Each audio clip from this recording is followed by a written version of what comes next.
How to deactivate listing on Agoda. Hi everybody, welcome back to our channel. Today we will be guiding you on that step by step, so let's just get started. First of all, you can head over to agoda.com on your browser and log in using your account. And then once you are logged in, you can find this interface. Within this interface, you can look out for list option, something like list your place, and click on it. And then it should lead you to another page where you can manage. So you will be finding this kind of page. Let me just show you this kind of.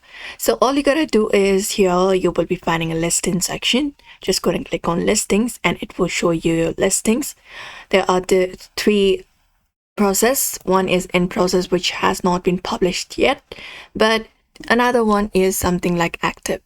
So under active, you will be finding your listings that are already listed, and you can just go ahead and deactivate it. And once it is deactivated, you will be finding in deactivated section.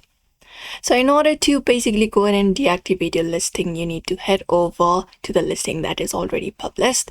And once that is done, you can just go ahead and look out for the option of deactivate or something like that option.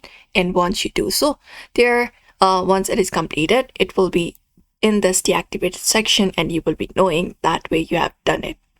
So this is the method you can apply up in order to do so to delete your listings. So therefore, I hope this video was helpful. Don't forget to give it a like and subscribe for more tips and tutorials.